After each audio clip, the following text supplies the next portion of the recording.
El Roe, the God who sees me. Ezekiel chapter 3 says, Son of man, I have made thee a watchman unto the house of Israel. Therefore, hear the word of my mouth and give them warning from me. Soar, watchman, war to the nations.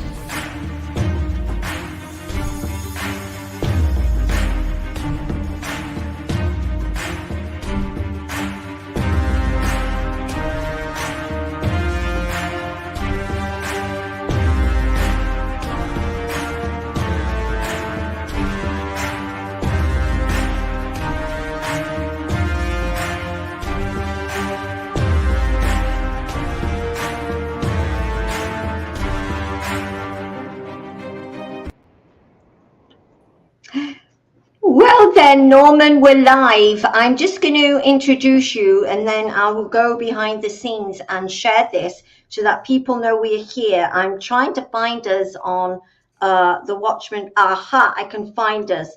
So welcome. You are with me and somebody very special to me and to many. This is Norman Polden. You are with me at Soar, Watchman, War to the Nations. Thank you so much for joining us tonight. Now, Norman is going to share all about Flame Christian and Community Radio. This has been established now for over 23 years. Norman has kept the flame going. He has kept the flame burning by the Lord, and you will hear all about that. So welcome, Normie. Thank you, Lisa. And hello, friends, wherever you are. It's so wonderful that you're finally on, and it's the 8th month, so that's great, Normie, and we're really excited. I'm excited and honored that you're here and that you are about to share all about Flame. So thank you so much for being with me tonight and being with the viewers tonight. It will be seen by lots of people, so we will get that out there. So do you want me to leave you to it now, Normie? I'm quite happy to entertain people, bore people, whatever, for the next hour or so. I hope people have got themselves a glass of squash and a bit of pizza, which is what I've got here. And I'm sitting in my comfy dining room in Greasby with a blue sky and the trees gently blowing in the sunshine, all rather nice. And welcome to everybody. I think probably the bottom line is it's a privilege to serve God. You know, we don't just struggle with it. We actually enjoy it. There's joy in serving Jesus, we used to sing when we were kids. So I prepared about an hour. So apologies if it feels like I'm reading it, because I am reading it. That's the way it goes. I can't just talk ad lib for an hour. I'd send you to sleep. So I'm going to frame my talk around 3 Bible verses that in my life, they've been rather foundational. They've given me stability, a little bit like a 3-legged stool. The first one is one that I was given when I was baptized in water in 1960, which is a few years ago, if you're good at mathematics. And it's in Psalm 37, verses 23 and 24. The steps of a good man are ordered by the Lord, and he delights in his way. Though he falls, he shall not be utterly cast down, for the Lord upholds him with his hand. And I was a teenager. That baptismal service was something very special because it was a starting point for my life. I decided to commit my life to Jesus and walk in his way. And now, 63 years later, I am still doing so. And I had the opportunity over the phone the other day to say to my granddaughter, who has just come to 15 years old, if ever you remember anything your old grandfather said, your old grandpa, as I am, said, always remember this: commit your life to Jesus and walk in his way, and that will be the best thing you've ever done. And I've been doing that for the best part of 63 years. And I trust that in 63 years' time, you'll tell your grandchildren the same thing. I think something clicked in her mind. I still am looking for the opportunity of saying that to my grandson, and I will probably at some time find that opportunity. We got married in 1966, and our best man, who had a bit of a sense of humour, quoted Galatians chapter 6, verse 9, and let us not be weary in well-doing, for in due season we shall reap if we faint not. As therefore we have opportunity, let's do good to all men and women, especially to them who are from the household of faith. And then I often read the story of the wedding of Cana, and there's some very simple advice in there. It's in John chapter 2, verse 5. Whatever God says, do it. It's simple. We don't need to have our theology complicated. Whatever he says, do it. And that was, well, I've often used it in Flame, so I suppose really it probably was said by me during the middle of 2000. Now, there are a few other verses that I'm going to spell out as I explain some of the steps as to how we now have a full-time, worldwide internet radio station, which is also, by the way, broadcasting on medium wave to a bit over 350,000 people, and probably even more because it goes a bit further. Not that everybody listens, although we can pray that everybody might. So Lisa told me I can spend a long time talking to you, so I'm going to. And I trust that you find some of this interesting. A long time ago, I suppose probably in about the 1980s, I went to a day's conference run by Stewardship Services, and something in that conference made me think, yes, that's what I've got to do. I've got to set up a charity. I didn't know what it was for or why, but I knew that sometime in the future I was going to retire and set up a charity. Now, I was working in Bournemouth, well, actually Poole, which is on the outskirts of Bournemouth, and there started to be reasons for trips to Liverpool, which was the company HQ. And on one of those work trips, in the morning, in a hotel room overlooking the railway station, I didn't feel like having breakfast, and I had a couple of hours spare before I had to go off to work. So I stood looking out of the window over the docks and praying. And I saw, now whether it really was a vision or what, I don't really know, but I saw or felt I saw flowing out of Liverpool, pulsing out, healing waves. I asked God what they were for, and God, in my mind, gave me an answer: healing people and redeeming the past. And people will come and ask about what God is doing. Well, I didn't know much about the history of Liverpool at that time, so I asked God, what was the past? And the answer to that, as you will probably guess, if you know Liverpool better than I do, was slavery. Okay, doing good to all. Okay, Lord, well, what? I live in Bournemouth, 250 miles away. Do you want me to move to Liverpool? And the answer was yes. Bit of a challenge. My wife was not impressed. The family was not really impressed, but eventually, reluctantly, everybody said yes. And so I started praying, Lord, show me the way to Liverpool. A few weeks later, again, I was up in the Liverpool HQ, and a God incident led me to a doorway of a job offer to work full-time in Liverpool.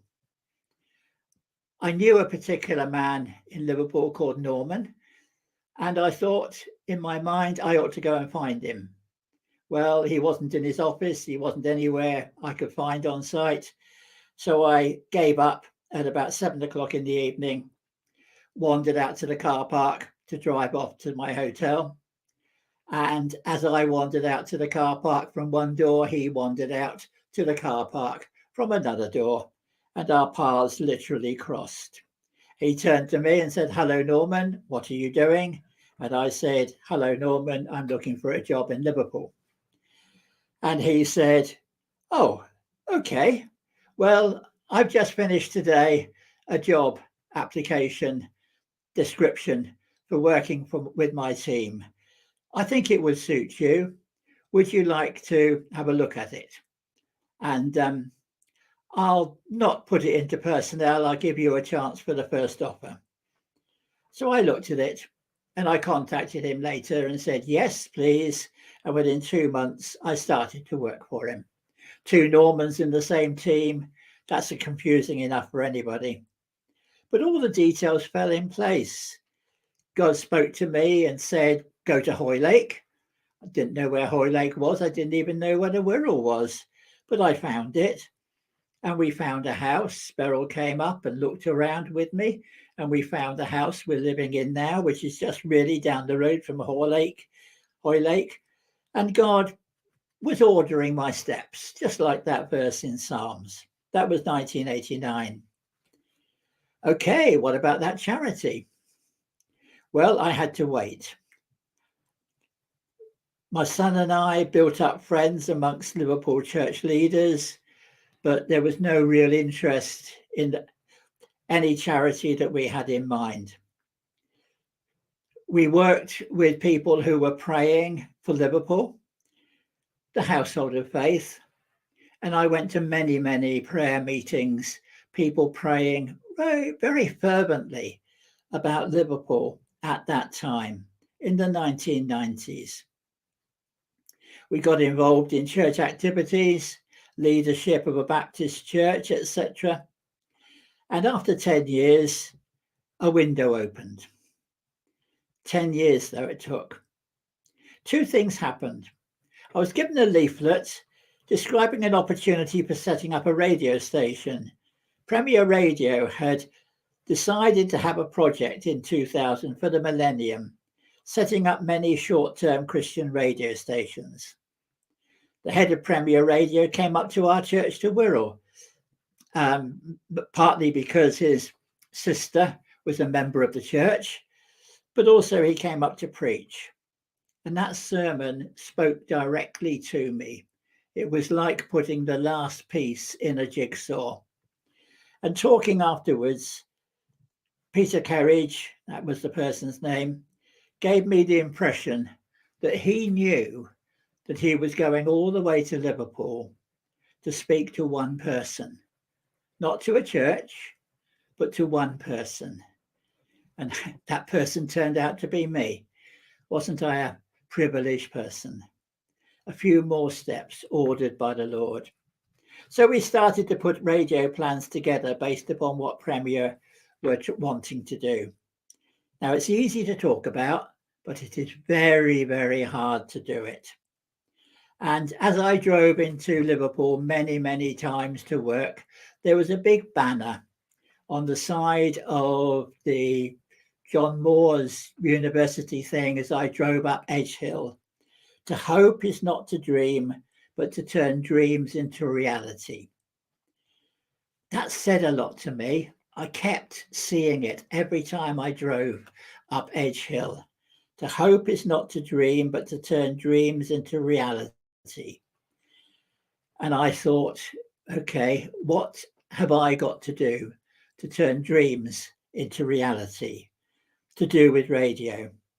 I went off for a training weekend. I made a few friends, and that made me realize just how difficult setting up a radio station would be. We had no money.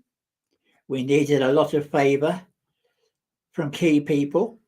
We needed a studio. We needed a lot of things. But they came along. A studio was offered. Not a very pleasant place to work. It was in the mortuary of the old children's hospital, a dingy basement, but it served us okay for a month.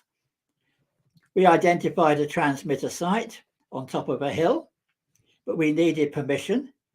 And, well, was it the right site? It seemed logical to me, but I do believe that with all of these things, particularly where they're going to be long-term and significant, you've got to check them out with God. And I was at a prayer meeting, and at that prayer meeting, a lovely lady called Barbara, she had become a friend of the family. We knew her, we helped her with her kids and so on. And she said to me, I saw a picture, Norman, in my mind. It was a tower and there were flames coming out of it. I said, oh, yes, she said, it was something to do with something you were going to be doing. What on earth is that, Norman? So I said, okay, Barbara, I'll take you home. I'll take you home in the car. So I gave her a lift home, but we deviated past the hospital, down the hill towards the motorway, up the hill the other side to Prenton. And there on the ridge, on the skyline, was St. Saviour's Church. And I said, that church, that tower, anything like what you saw? Exactly, she said. It was exactly like that tower.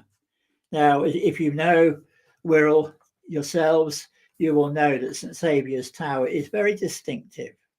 Yes, it matched. It matched. That was where the first flame should come out of that tower. So I phoned the vicar, lovely guy, but very slow, like a lot of Anglican vicars are. And he said he'd have to ask his PCC. And he kept on telling me he was going to ask the PCC. And that went on for weeks and weeks and months. And I got very, very impatient. And we had the start date arranged. We had the equipment booked. Everything was ticking. And 2 weeks to go, I think it was. And we still hadn't had the permission to put the equipment into his tower. But I knew it was the right place. So I don't know how many people listening to me now have ever done a Jericho prayer march. I just felt I ought to. Round the walls of Jericho, 7 times without a stop. You know the kiddies chorus. But actually, for the first 6 days, they did it once. And then on the 7th day, they did it 7 times. So, okay, that's what I did. Beryl sat in the car, and for every evening for 6 days, I walked around that building praying. And then on the 7th day, I walked around that building 7 times praying. I then phoned the vicar up and he said, yes, Norman, the answer is yes. Here's the phone number of the church warden. Get on and do it. And so with a few days to spare, we had the permission to set up our broadcasting from St. Saviour's Church, and our studio was down the hill at Wirral Christian Centre. By the way, I wouldn't actually be bold enough to say it was essential, but an experience in the Holy Spirit certainly has helped me personally. It's been very key in understanding and trusting all God's guidance. And it still is, in a quiet way, but in a deep way. That was, my experience was in the 1970s. So it was a long time ago. And I've learned a lot about what it means to walk in the Spirit and to relate to the Spirit. So, as Parchment sang, light up the fire and let the flame burn. They recorded that in Liverpool in 1974. And in May 2000, Flame started broadcasting. And my simple bottom line is God did it. The ways in which the things came together could only have been God. Yes, listening to Flame on my car radio gave me a buzz. A non-Christian friend said, you sound as good as any other radio station on the dial. That was a compliment. He was a bit of a radio expert. And I liked the opportunity of taking preaching and putting it out in the open airwaves, because that's where I think preaching ought to happen. It's great in a church with a few people and the windows shut and the doors shut so that nobody outside can hear. But the purpose of preaching is proclaiming it to the world. And so I love the media, and I encourage opportunities for preaching the gospel in the open to the world. I told the church that I was speaking at, and the church member at the end passed me a piece of paper, and it said Psalm 106 verse 2. Now that puzzled me. What on earth was he meaning with Psalm 106 verse 2? So I looked it up, and it said, who can proclaim the mighty acts of the Lord or fully declare his praise? And then I realized we were on FM. Our frequency was 106.2. Our frequency was a number that was relevant, looking up the Psalms, proclaiming the mighty acts of the Lord, fully declaring his praise. How's that for a mission statement of a radio station? And so that's what we were doing. And we did it for the period of time we were allowed to. Now, doing something once is good, especially a Christian service, and it's a challenge. But doing it twice and repeating it, that's where the problems really start. We needed a proper studio. One helper God sent in offered part of his church, and we started converting a basement into a studio and workroom. For people who know, it was the basement of Life Church at Bebington, just opposite Bebington Station. We needed finance. We were on our own. There were no grants around. Nobody gave me £1 million and said, build a radio system, Norman. How are we going to manage? Well, my father had died just before our first broadcast. And so I inherited. Yes, I missed out on care home charges. He was in a mental care home for a couple of weeks, and that was all. And they didn't even send us a bill. But he died. And I inherited half of his bungalow in Bournemouth, which was a moderate amount of money. Okay, that was nice. Inherit some money. But what do you do with it? Well, early one morning when I was driving over the hills down on the south coast, I remember a conversation in my mind between me and God. What are you going to do with that money, Norman? I'm going to put it in a secure bank. Do you want interest on it? Yes. Do you want to access it when you need it? Yes. Okay then, Norman, how about the Bank of Heaven? I don't know whether you've ever thought that when you have a bit of money to invest. Perhaps you haven't had that experience. I trust one day you will. But how about the Bank of Heaven? Let's analyze that a little bit. What about the interest? Well, Flame has given me lots of new friends, lots of exciting experiences. And what about the easy access? Well, what do you need money for? Something happens, you need money. Who controls what happens? God does. So, okay, God, you know what money I will need when. So that's up to you. I'll put it in your bank, and you know when I'm going to need it. And when I need it, I trust you it's going to be available. Until then, it's in your bank. So I invested £50,000 in setting up Flame. It still stands as a loan on the balance sheet. I don't think ever I will get repaid it, but it's there and as a loan in the bank of heaven. And I've had loads of interest on it. I had a pastor called David a long time ago down in Bournemouth. I seem to bump into a lot of Davids in my life. And that proved, and sorry, John, but I do bump into a lot of Davids in my life. And that pastor David taught me one simple thing when I was in my 40s. When God calls you, he calls your wallet as well. Okay, that's an interesting thought. Not just you, your wallet, and your family as well. It's a package deal. My full-time job became Flame. Bit of a clash in the first year because I was trying to do 2 full-time jobs.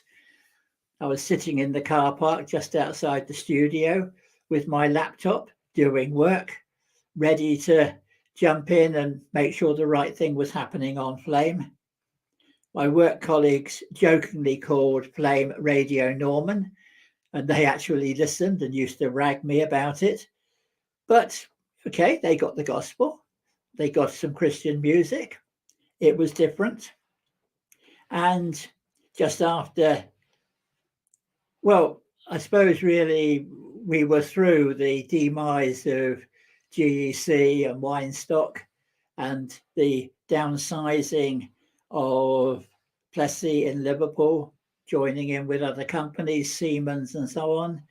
And in 2000, shares went down, everything crashed, and senior managers were offered early retirement with a decent payoff. I was asked, and I thought, no, I'm too valuable to the company. And I went off for a weekend to think about it and talked it over with a few close people and decided, you must be joking, Norman. This is a heaven-sent opportunity. Take early retirement just before 60 and concentrate fully on a real job, Flame. So that's what happened. I took early retirement with a moderate payoff and concentrated fully on Flame in 2001. We needed a full-time broadcasting license. People said, many people said to me, because we were doing these short-term broadcasts, why can't we do this continually? And God knew that. And I can still remember a particular stretch of road I was driving down on the outskirts of Coventry, pulling slowly up towards a roundabout. I was alone in the car, but a voice clearly said to me, Flame is going full-time, Norman. Tell me what you need. It surprised me because I was alone in the car and I heard this audible voice. Well, okay, Flame is going full-time. Tell me what you need. I took God at his word. Yes, eventually we got our full-time license. That's why we're doing this now. But there have been many instances where we've had a need and I told God and left it at that. We needed a transmitter site because having moved to another studio, the tower on St. Saviour's wasn't in the right place. There's no way I could move St. Saviour's Church to the right place. So where did we broadcast from? I could put an antenna on the roof of the church, but that wouldn't take it very far, perhaps half a mile on a good day. And I was sitting in a communion service and worshipping in the same way as 50, 60 other people. And a picture came into my mind of a building. It was rather a strange building, rather distinctive. And I said to Mark during the week, there's a bit of a track that goes along the Staunton Ridge. We haven't walked it with the dog. Let's do that this evening. So we walked the dog along this track on the Staunton Ridge, just by where the tramway is, if you know the area. And part of it, we came out into a clearing, and there was a building. And it was exactly the same as the building I'd seen that particular Sunday morning in church. Absolutely identical. What was it? It was a building in the middle of some woods. What was it? So we walked around it and investigated it. And it was the transmission room of the Staunton radio tower. There was a contact phone number on the gate in case of emergency. So the following day I phoned the number and asked the question, "You run this radio tower?" "Yes." "Could I put an FM antenna on your tower?" Well, it took quite a bit of bureaucracy to go through, but the answer was yes, and there was a price which we could afford. And we found a way with a UHF link. If you're into things like that, you can hire UHF equipment and join two things together. Usually if you're doing a showground display thing or something like that. And we set up the link from the tower to the church studio. And we found a man who hired us a transmitter for a little bit of money. And that was how we worked for 13 Flame broadcasts, 13 months. Number one was at Wirral Christian Centre with St Saviour's Tower, and the other 13 were at Bebington Life with the Staunton Tower. 2 per year. Flame hit the Wirral. I remember each time we turned the radio on and we drove down the motorway to Chester services, checking that the transmission went a reasonable distance to make sure we got everything properly connected, and then sat down and had a nice breakfast because we did it early in the morning and celebrated. Our broadcasts were called Flame. We inherited that from the Premier Radio Project. We decided to keep the name. It's a good one, Flame. And I had another reason for it. When we were living down in Bournemouth at the back end of the 1980s, I'd given a lift to a retiring missionary. She'd been a missionary in Africa. She'd been staying with a friend down in Bournemouth, and she was coming up to Liverpool somewhere to stay with some friends. And somebody realised that I was driving to Liverpool on the Monday morning and shouted across the church, "Could you take Pat with you, Norman?" So I said yes, and Pat and I drove Pat to Liverpool. In the end, it worked out. She was actually staying at the Longcroft, but I didn't know anything about the Wirral at the time. So I dropped her in the centre of Liverpool and she made her way out to Longcroft. But in lots of conversation on that, 4.5 hour journey, many things. She mentioned a prayer meeting she'd been to on the Wirral. And somebody at that prayer meeting had prophesied that the Wirral would burn from end to end. Now, you know the Wirral. There are some trees, but there are also farms, and there are fields, and there are towns, and there are houses. And the Wirral burning from end to end is not a likely thing, not like those forests in Spain or anything like that. Burning from end to end. But a Flame broadcast, Flame, covering the whole of the Wirral, could that be a fulfillment in the 2000s of that prophecy that was in around about 1988? God does fulfill what he says, and he doesn't say things for idle reasons.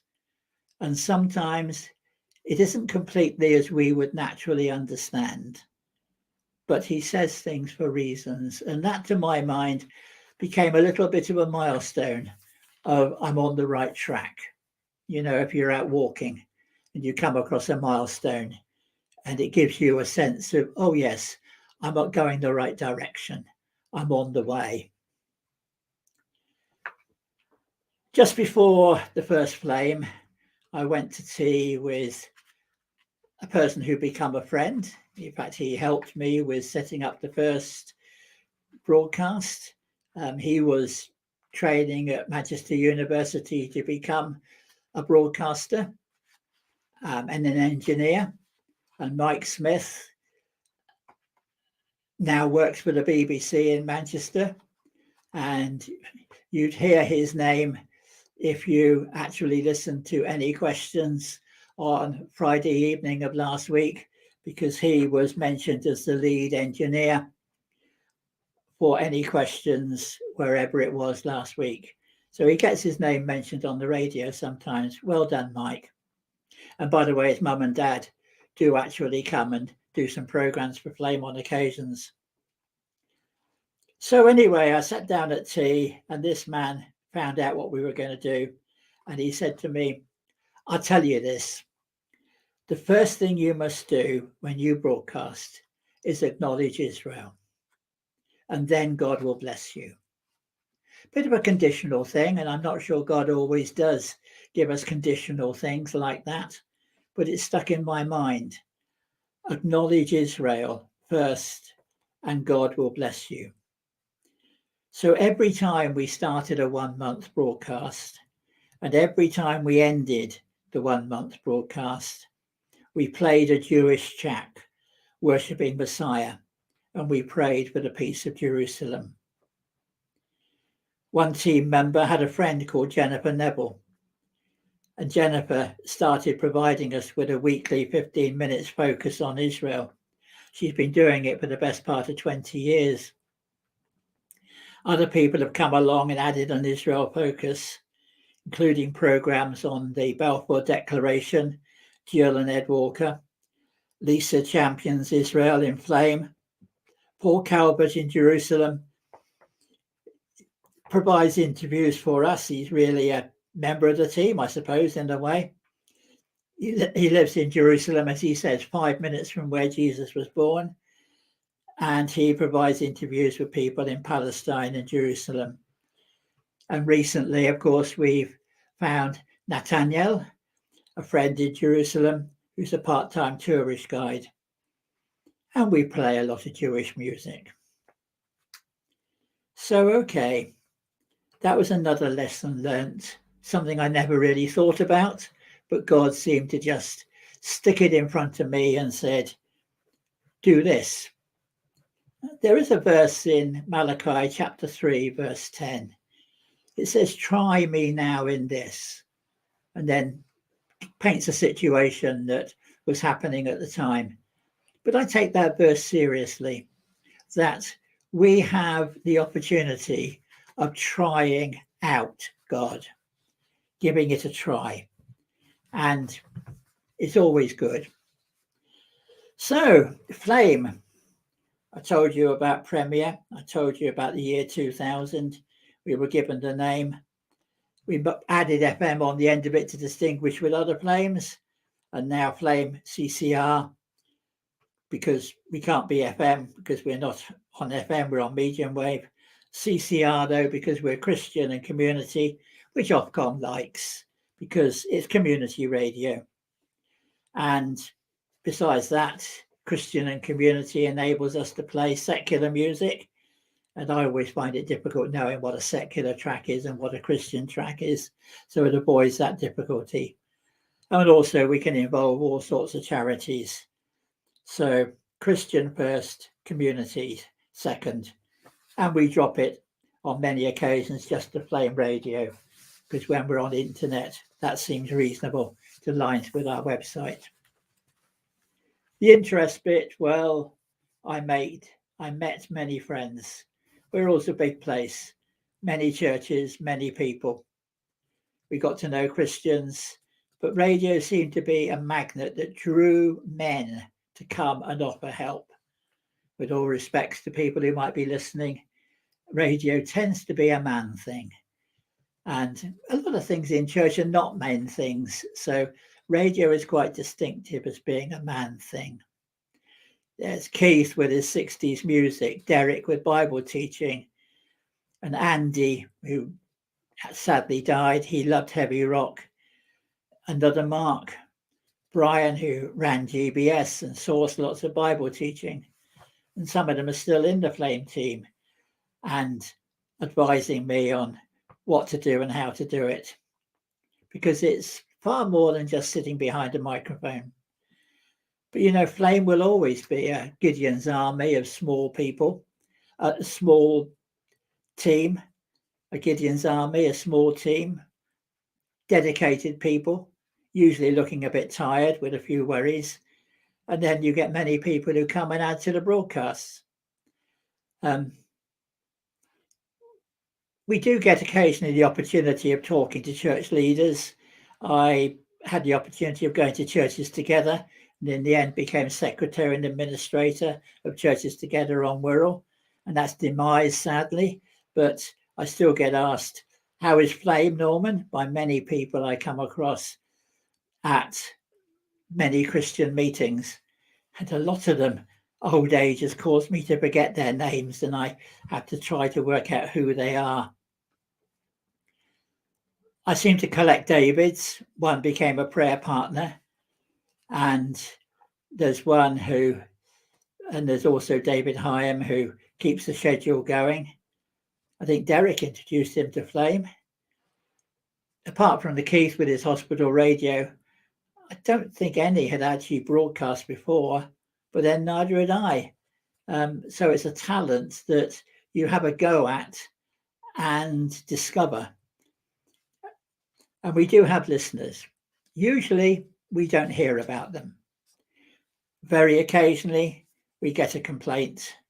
I think I've had 2 or 3 in my lifetime with Flame, and we take them very seriously and try to work it out.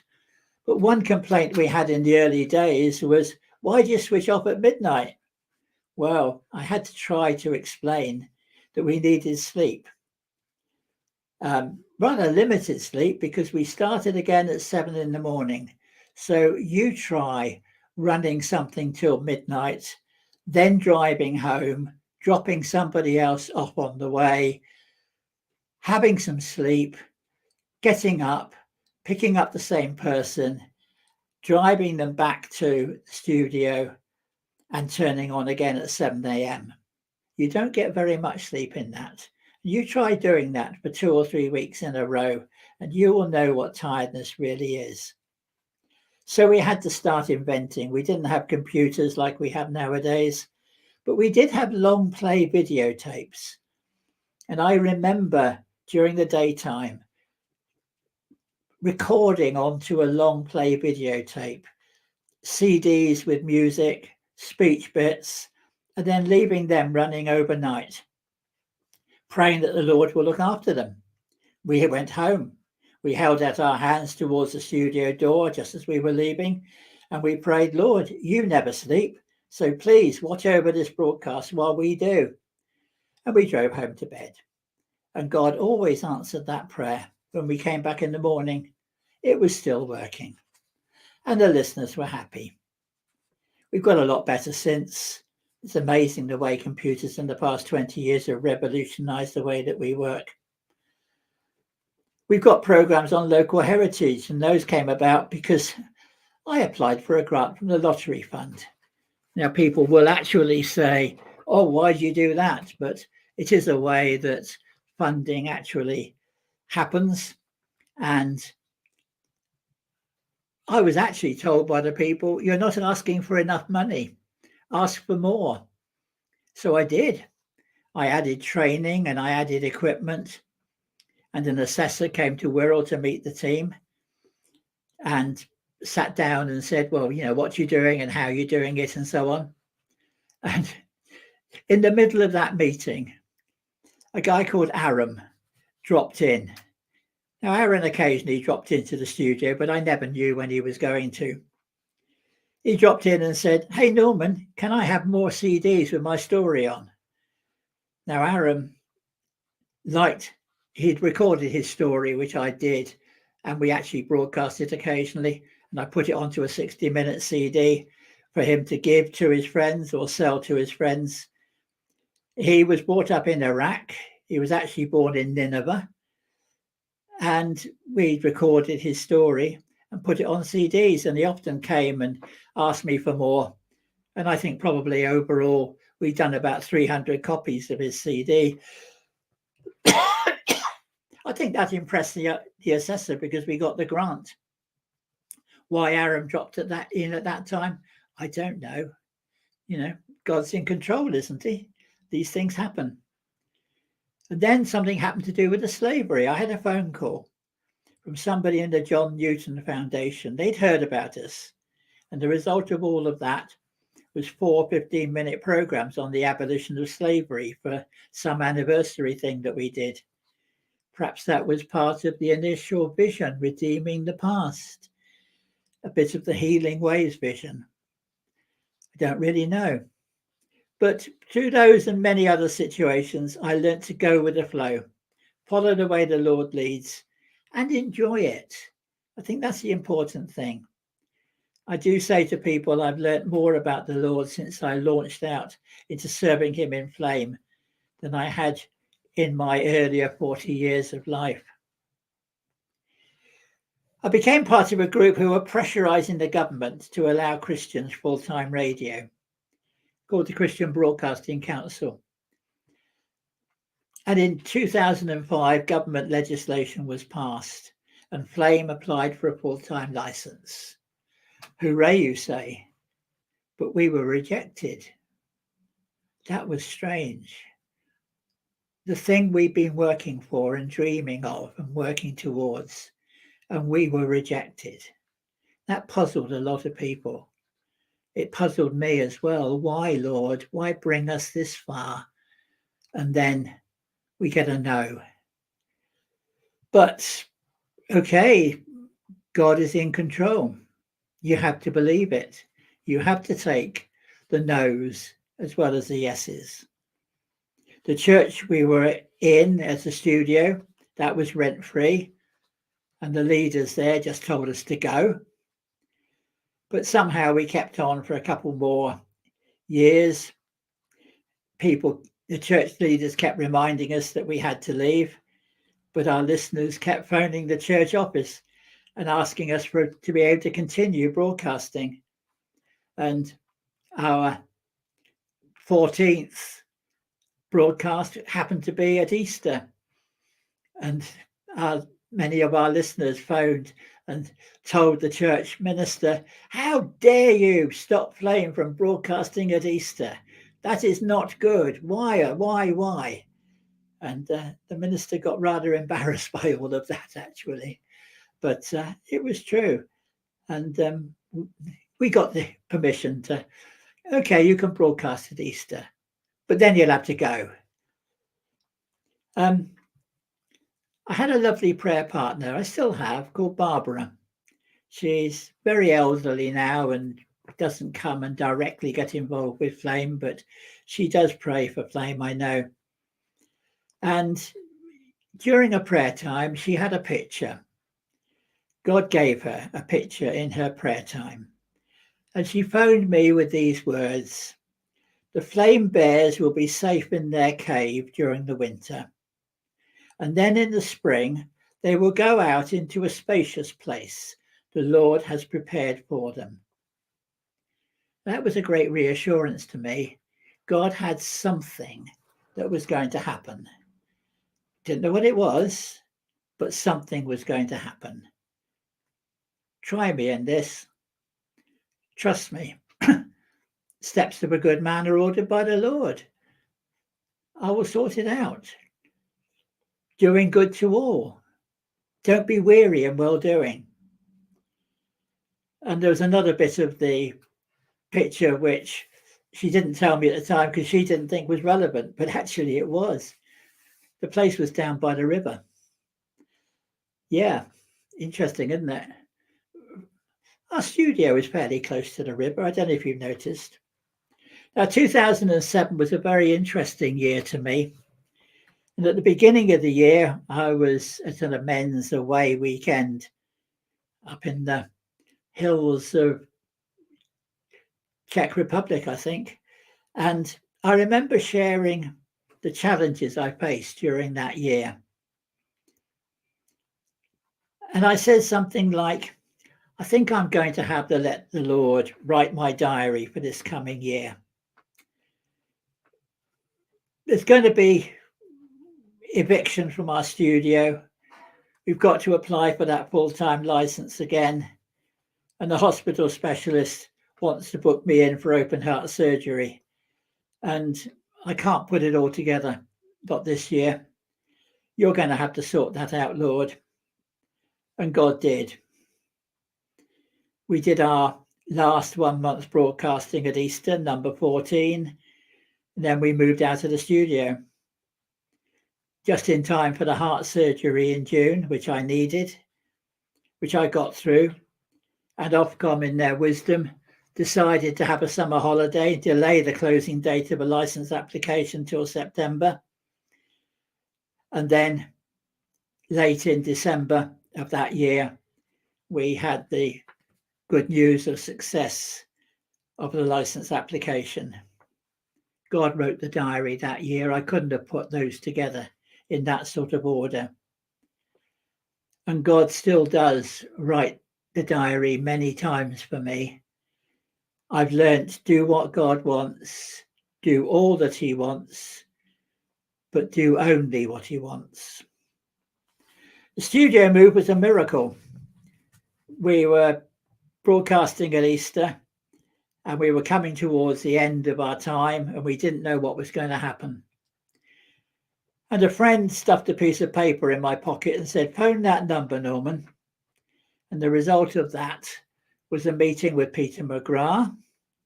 The first thing Peter said was, many people say I should talk to the people at Flame, but I do not know who. Well, as a result of that conversation, Peter offered the little room upstairs as a storage place until we sort ourselves out. We now use it as a storeroom and an equipment room, and we do work in there, a mini office. And I eventually realized the church had been praying for a ministry to move into the building and to use the building for the gospel. And Peter had got more involved over the Flame. Peter got more involved in Flame over the years. And he's also a trustee now, and his son John O provides programs and audio for Flame. First thing we did at St. Paul's was to establish internet broadcasting. That was the middle of 2008.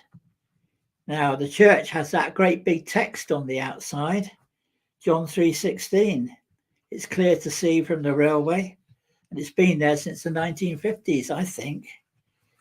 And we were broadcasting that message, but we were sending it round the world from inside the building.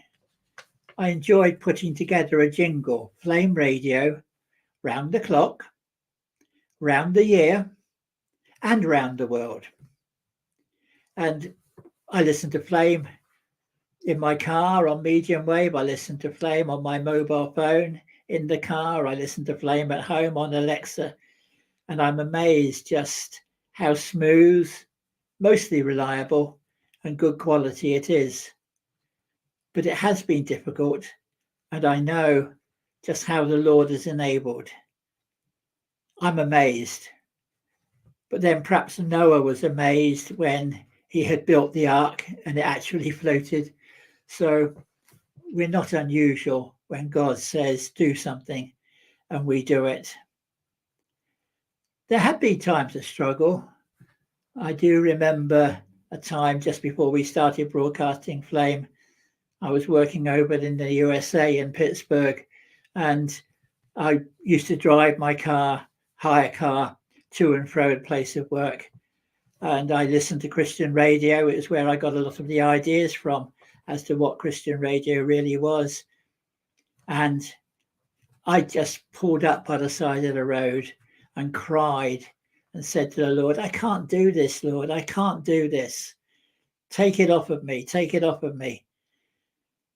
But I think that God smiled and says, silly boy, just get on with it. Of course you can do it, because I'm always with you.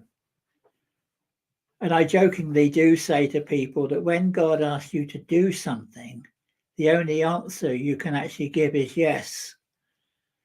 But you're allowed a second word after that yes.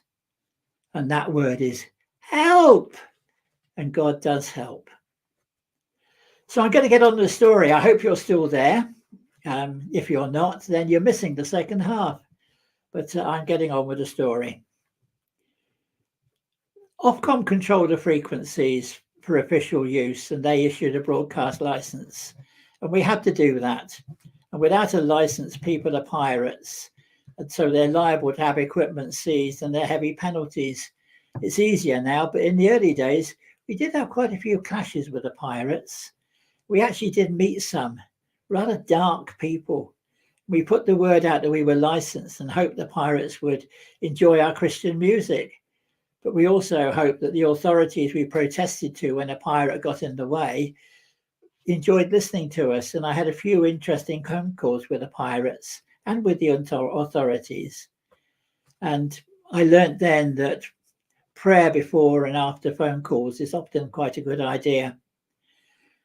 Now, when Ofcom said yes to us, they offered us medium wave. That did not seem a good idea, but we had to go with it. Was that really what God wanted? Well, all that we could do was to say we assume yes and look for a broadcasting site. We had 2 years. The clock was ticking to get medium wave back on air, get medium wave actually working on air. Brian, a friend of mine, suggested a person in Stoke who knew about such things. And so Peter Leach joined the team and is still a member of the team. We couldn't manage without him. I hope you're listening to this, Peter. You're great. The attempt to find this transmission site was very hard. We failed to get planning permission. We made requests to churches to use some of their spare land, but were rejected by a number of PCCs. We didn't have any money to buy or rent a site. But Andy Eads had a friend who helped me with a planning application. This friend was called Mike, and he was a lonely man. He spent a lot of time working abroad and often phoned for a chat. And one day he said on the phone, "If you can't find a place, then you can put it in my garden." Well, his garden on the Biston Ridge was a very suitable place. Our consultant, Peter, said, well, it might go a few miles on a good day. And we designed and put wires in trees, and that didn't need planning permission. Rowley, who comes to the church at St. Paul's, did a lot of the hard digging. And we started looking for a transmitter. Now, good second-hand medium wave transmitters are rare, and new ones are extremely expensive. And Peter phoned one day and said, "I'm going over to Ireland for you. I'll get you a transmitter." And he brought back a carload consisting of transmitter and other audio bits and spare parts. And the deal was set it up, try it out, and if it works, use it for a while. And then after a few months, you can start and pay some monthly rental. Well, it's a really good deal, that. And that transmitter served us well for many, many years. That was a miracle. Lisa needs a miracle with her car. I just pray that she will see a similar type of miracle that she knows has to be of God. I had a prayer partner, another Dave Croft, and Dave often used to phone me to encourage me to keep going. And he encouraged me to pray the Jabez prayer. I don't know if you've tried that one. Oh, that thou would bless me indeed and enlarge my coast, that thine hand might be with me, and that thou wouldest keep me from evil, that it may not grieve me. The prayer of Jabez. And I've often prayed that prayer since. Enlarge our territory. Well, you can't get much bigger than worldwide, although I am told that you can hear flame on the space station. and possibly even when they put men on Mars or the moon, they'll be able to hear it there. I prayed with Dave a lot, and Dave went through treatment for a brain tumour and sadly died a while ago. Another David, of course, David Hyam, came on the scene just as we were putting the finishing touches to the antenna. And I think David said to me, "What do you want me to do, Norman?" And I said to him something like, "I don't really know. I haven't really worked it out as to what we need." So David said, "Well, I'll start putting some ideas together as to the programs we can broadcast." And now David spends all of his time actually scheduling Flame and keeping our broadcasts going with programs and even doing some recording himself. And that's great. Ofcom give people 2 years when they say you can have a license, and we made it with 2 days to spare, something like December the 19th, 2009. The Ofcom engineer who came up to do the final tests said, "Our transmission's not going very far. Could you increase the power?" Well, we had a transmitter that fortunately could do well more than what our license actually said. So we turned the power up and up and up until he said, "That's fine, freeze it at that." And that was registered. So we had a lot of favour from Ofcom because it was medium wave. And we 10 miles good, 20 miles on a good day, 30 miles in the car radius from Birkenhead. That's not bad going. Actually, when I've thought it out since, whilst listeners would have preferred FM, and whilst we would have actually found FM a lot more easy to run, actually, what's the aim of the gospel? Is to get the good news out as far as you can. That seems to be what God wants. And I think actually God has succeeded with that by giving us medium wave. That's the rationale that I've got in my mind. We might have preferred FM, but get the good news out is what we should actually try to do. Now, Mike up on the Biston Ridge, great guy, said we're welcome for a year. Well, I ignored that end date because I couldn't see in my mind how we could do anything at finding another place. But after 2 years, his patience ran out and he started getting rather agitated because he wanted to sell his house. And you can't sell your house if you've got a medium wave antenna broadcasting in your garden. So we passed the word around, and just before Christmas or just after Christmas, I can't remember, Mark Mitchell phoned me and said, "I've heard by the grapevine, Norman, you need a site with trees. I've just moved down to a big estate on the edge of Wirral. I've got some trees. Could you hang your wires in my trees?" So Peter Leach and my son Mark and a few other helpers built a better antenna there during the hot summer of 2012. We moved a transmitter, I think it was probably around about the end of 2012, down to Neston. Another Mike came along. I'd gone to a prayer breakfast at Neston and just invited by, I think it was Dave Croft actually, come to this prayer breakfast. Come and listen to the speaker, Norman. You know, something to do. It's a nice breakfast. They serve mushrooms and beans, very nice. And I sat down at a table, and next to me was a man, never ever met him. And he started talking to somebody at the end of the table about climbing trees and trimming trees down and belaying with ropes and all of this sort of stuff. So I asked him, "What was your job?" He said, "Oh, I'm a tree surgeon." And that was exactly what I needed. I need one of those, Lord. I didn't really know I did, but I do need one. And here you've led me to one, a tree surgeon, somebody who can trim trees and put wires in trees. Isn't that good? And a bit later on in the relationship, when Mike was doing things, he said, I also do groundwork. Well, what do you mean by groundwork, Mike? Oh, I have diggers and I can dig trenches and things. Oh, I said, well, we've got a field. It's about 1/4 of a mile long, that field. Takes a good time to walk it.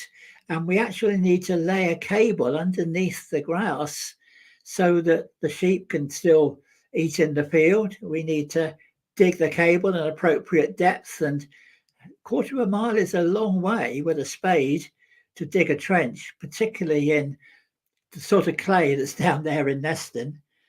So Mike said, oh, I got a digger. I'll get a friend to come and help you.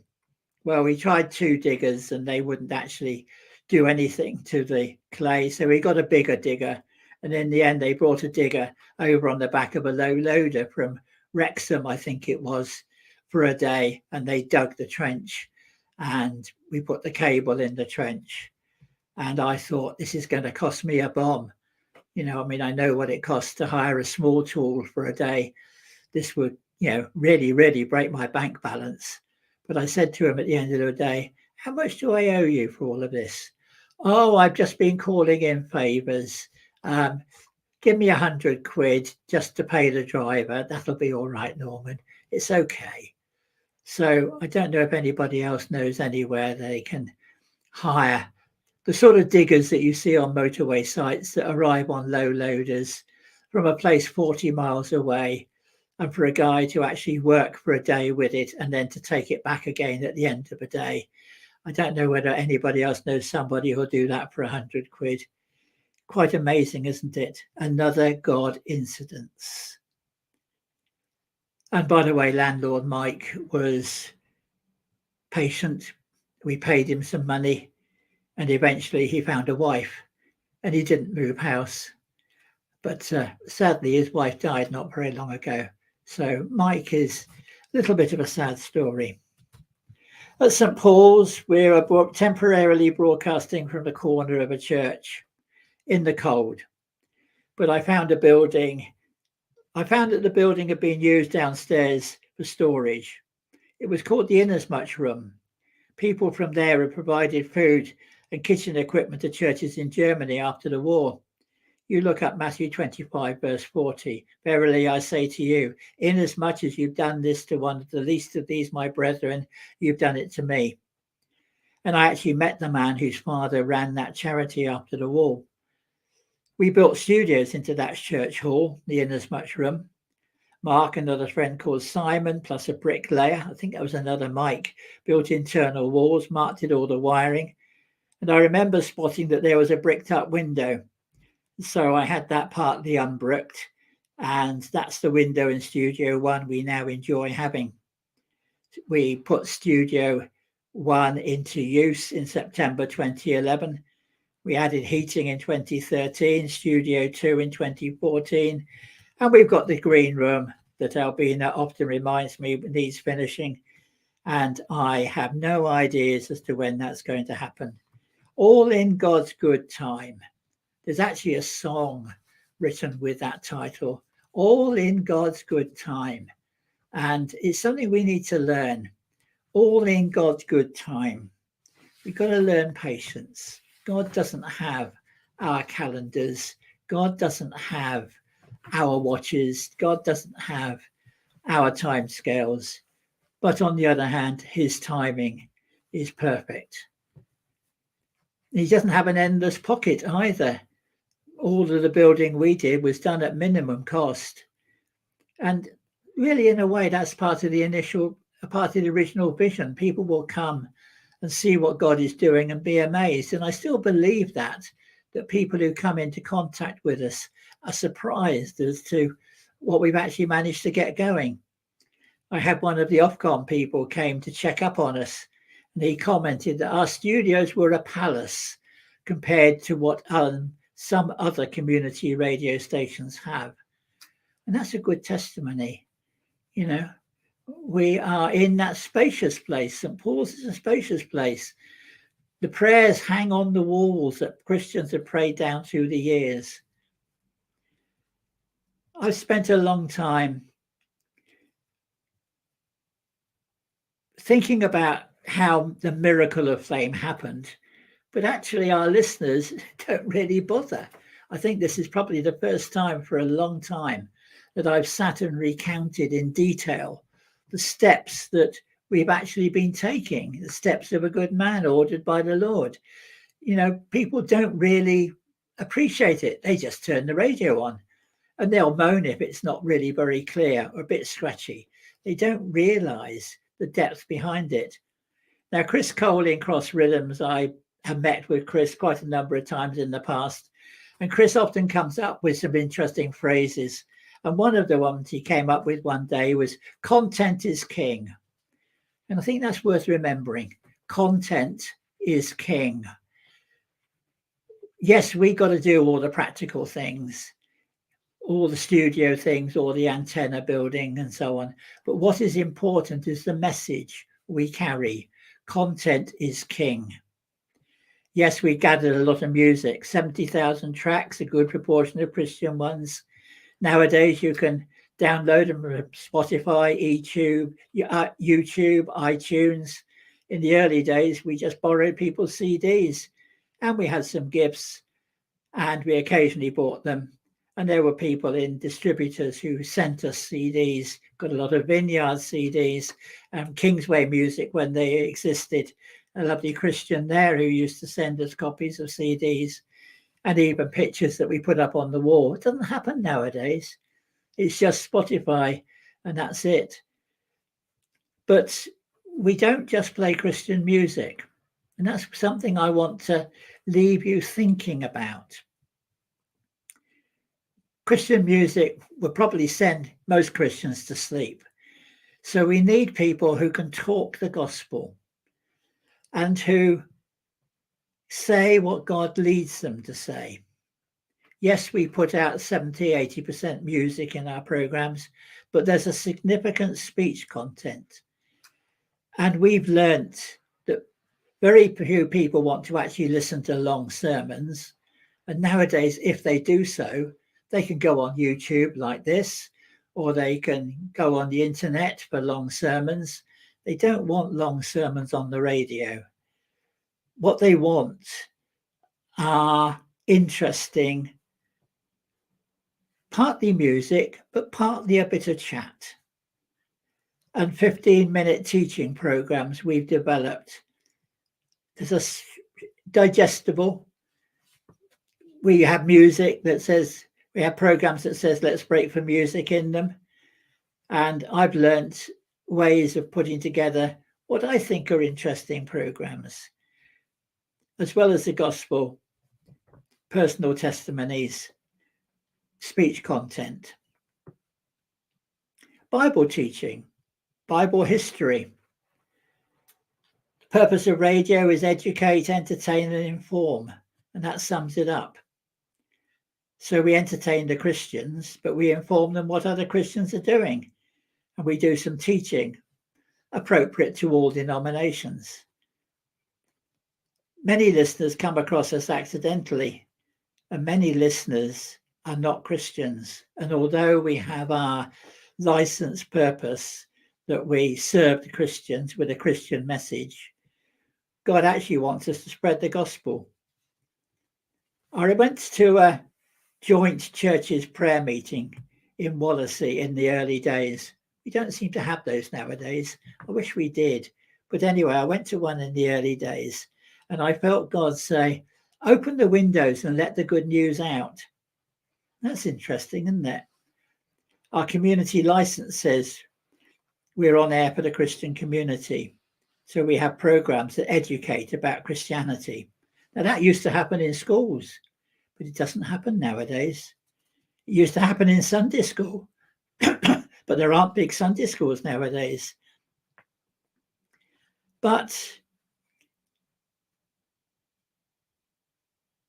we are allowed to put it out into the media. One day, even the reading the Bible on air will not be allowed. You realise that, don't you? Counterculture, woke, etc. So we have to take the opportunities we have now. We take Jesus to the streets, conceptually, through broadcasting. I admire people who do still go out and do street preaching. Vic Edwards in the team does that sometimes. I've done some myself years ago in old-fashioned open-air meetings, but nowadays all that I can really do is sit in a warm, dry studio talking to a microphone, or sit at home talking to my laptop. But I encourage other people to share the gospel via the airwaves. And that gets into people's personal space. If you walk down the road and tapped on the door, you might perhaps get invited into the hall or even into the lounge. But David Hyam gets into my bedroom at 7 in the morning via Alexa. And, you know, there is that media gets into people's private space. Inform the Christian community, but few churches nowadays seem to be doing things, and they don't seem to want to advertise via the radio. Social media seems to have replaced quite a bit of that. And we miss John, that is real. And I pray we do need somebody to come to Flame, able to get out among churches and find out what they're doing. But Christianity is not going to be smothered by woke. That's something we struggle with, but we have got to be firm and to stand against it. The media is a battlefield.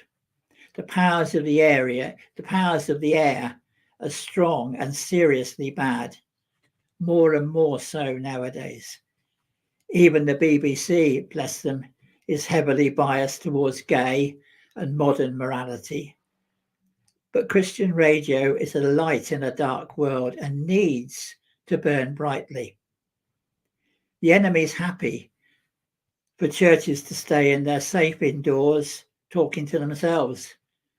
Christian radio talks to the world. So whilst Flame seems small, it is a significant voice in the airwaves. So what do we say? We teach the gospel. We witness to the power of God in our own lives. And we say what we believe and what we practice. And we have to walk the talk. You can't say it if you're not doing it. You have to walk the talk. So, yes to the gospel. But we also need to inform on ways of living and what the Bible teaches. And we need to be strong about that, not divided. A divided message, and this is the problems the Anglicans face at the moment. A divided message just gets ignored.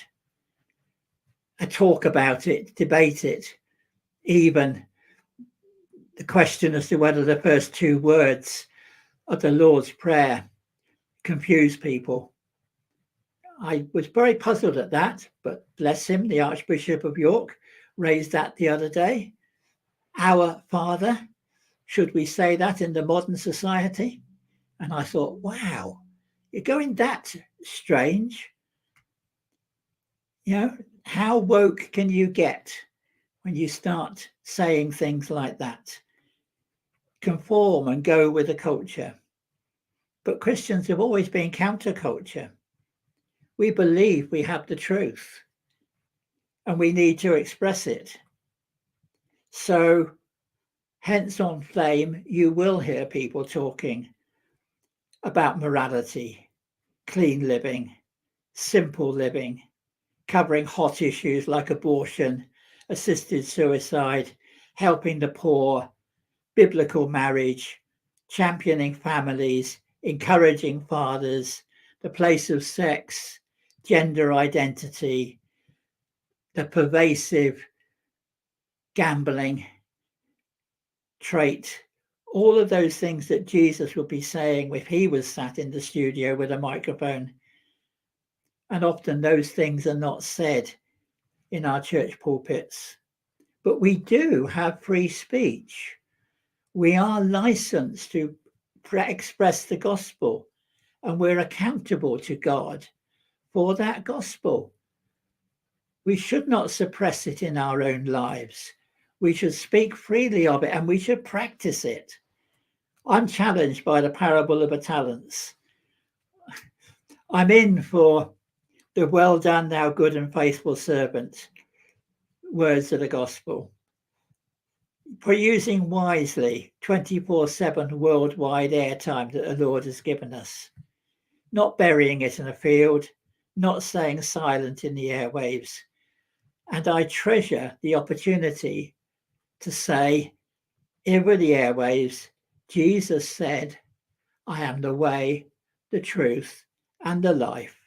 No man comes to the Father but by me.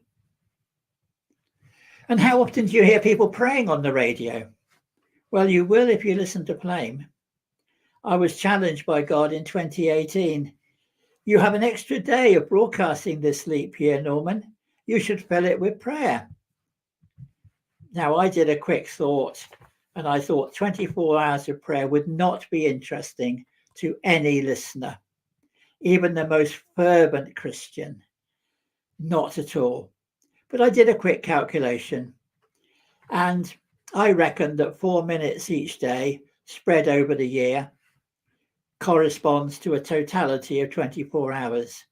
So we developed a set of prayers 4 minutes long for our nation, and we broadcast those one every day. We invited Christians to come and record prayers or send us emails with prayers, but we had little response. So we got on and did it ourselves. Well, fine. And it was a good practice because in 2020, when the pandemic broke out, many of our prayers were very useful then. And we added prayers during the outbreak of the Ukraine war. To give a framework to our schedule, we tagged a short prayer onto the end of each of our news broadcasts. And that still happens nowadays. And I believe that at the end of our news broadcasts, whatever they are, and quite often they're bad news, there's a prayer to cheer you up and to lay it before God. We were given a recording of the Old Testament being read, done by an American. Somebody was a bit critical. It was an American voice, but at least it was the Bible. And so we used a chronological Bible in a year, and I prepared a set of readings for each day and broadcast that in 2017. We got a copy of the CEV New Testament from Riding Lights. That's a bit more British. So the Old Testament is American and the New Testament is British. And I felt God prompting me to use women's voices as the hosts, reading the devotionals and introducing it, because actually women used to do the important task of reading to their children. I believe some still do, and that is good. So, yes, we should actually do that series again and run through the Bible in a year. I must stick that on the agenda and get it to happen. The pandemic hit the church, didn't it? I just couldn't feel comfortable with closing things down. We had to keep Flame burning brightly. We all prayed a lot during this time, and I got the feeling that God was saying Flame is on air for such a time as this. In the early days of Flame, a friend has shared a word that Flame is on the practice field. So practice well, even though a few are watching or listening, because there will be the time of the big match. I was curious as what the big match would be, but then actually the pandemic, to my mind, seemed at least a big match. Perhaps there are other ones that will come along, and we need to face those and be prepared to be at the forefront when those things happen. Because the words of Esther are very appropriate, called for such a time as this. During the pandemic, we argued we were allowed to continue to broadcast. We were allowed to prepare programs. We're in a church. We're working on preparing broadcasts. Much of our broadcasting happens remotely from home. So we're not going to stop. You just try to stop us. And we had no problems. Churches closed their doors. They turned their lights off, but flame kept burning brightly. And I'm chuffed about that. In fact, probably during that time, we had a bigger audience because people were stuck indoors and spent time listening to media and surfing the internet. We had another challenge in 2022, last year. The storms blew down our antenna. They damaged our transmitter seriously. And it took us 9 months to get back medium wave on air. It cost us a lot of money. And that came from our own pockets because churches still have not caught the vision of Christian radio. We used the time wisely. We made improvements to our internet broadcasting, to our website, and we brought out the app to enable people to easily find Flame.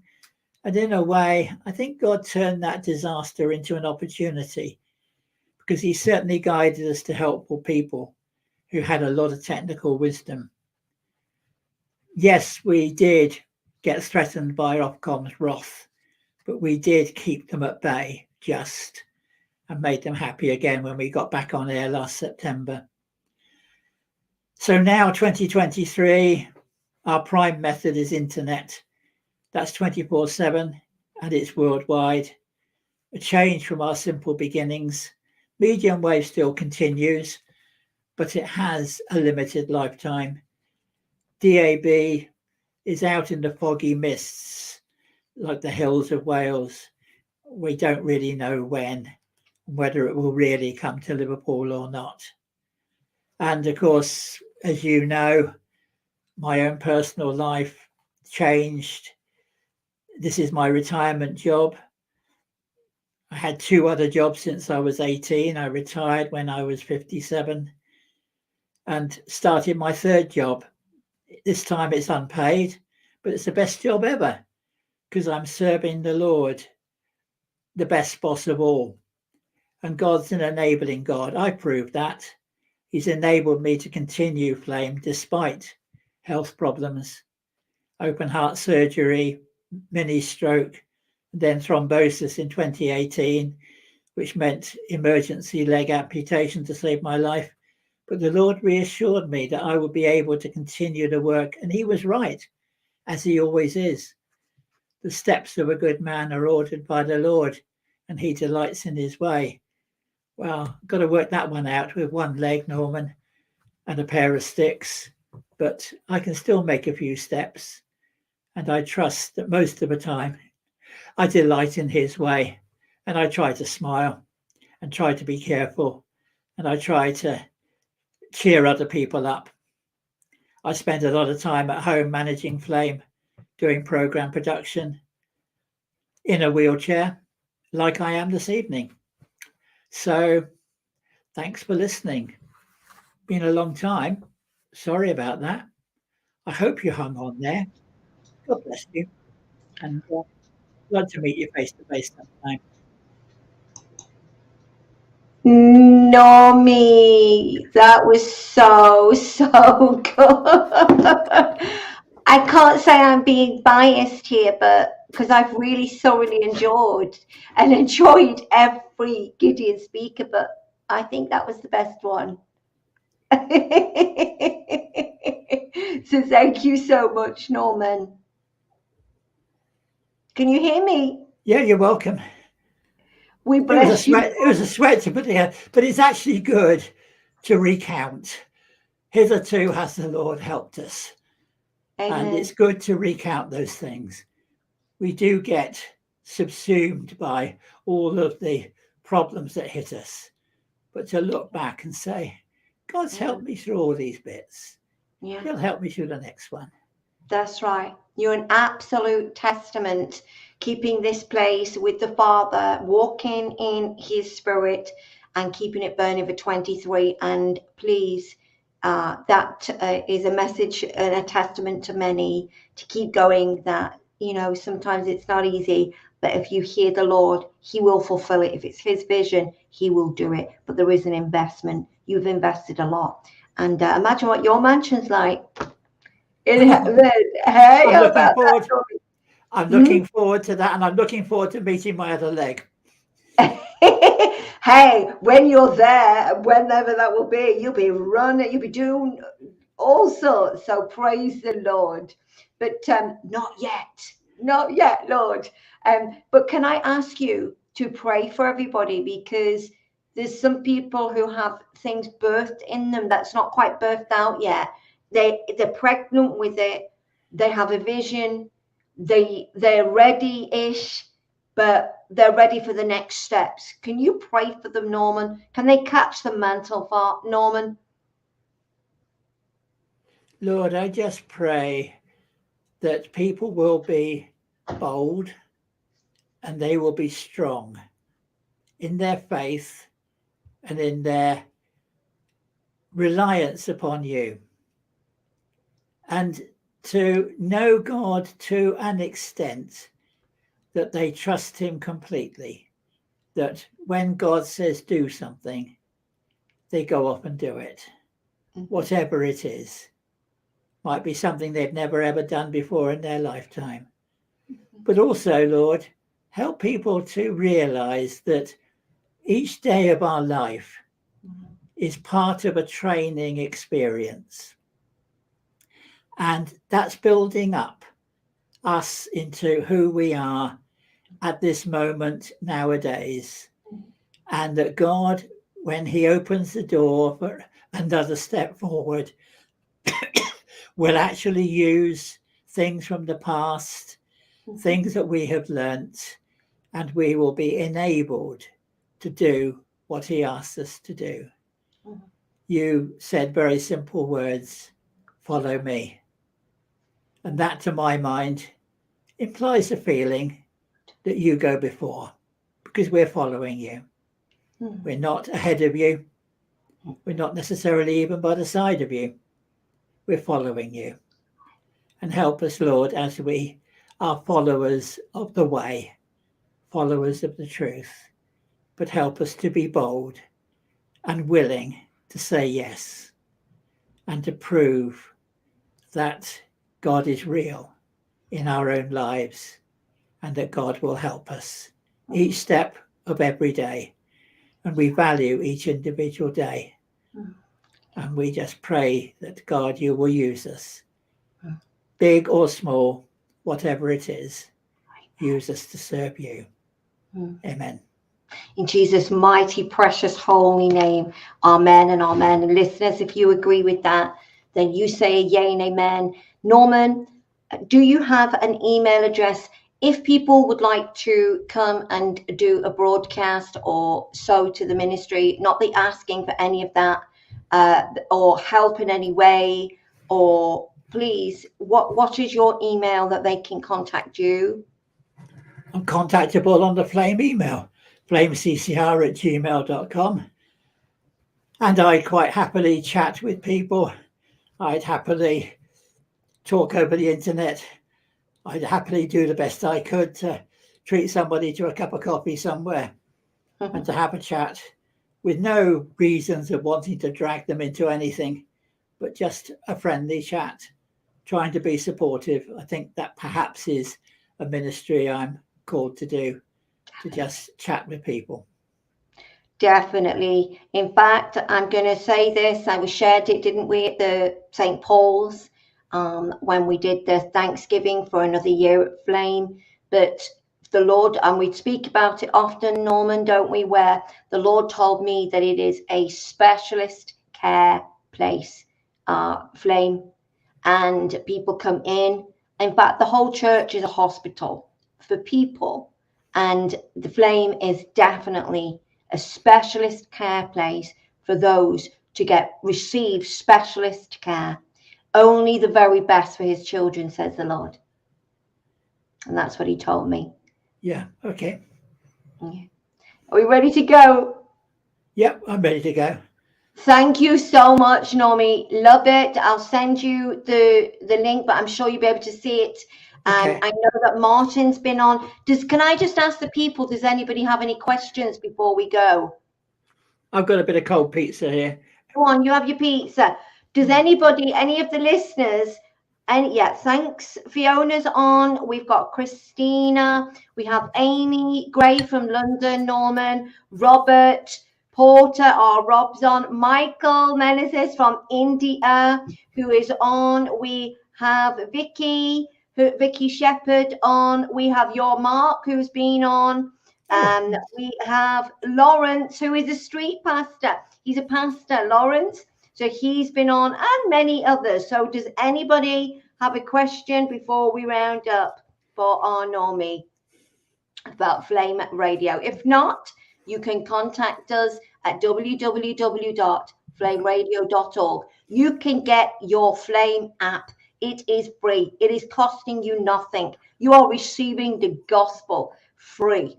Why are we not sharing that free with everybody that we can? People need to know the way, the truth, and the life. Amen. So do your part. It's only at the click of a button, isn't it, Normie? So you can get that on your Flame app, and you can catch, an array of schedules Monday to Sunday. It's 24/7. So until next time you come, Normie, thank you so much. Send my love to Beryl. Yes, thank you. All right, go and have your dinner. Yes. Right. Night, night. God Bye. bless. Thank you, Bye. everybody, for being with us. Bye. Okay. Bye-bye.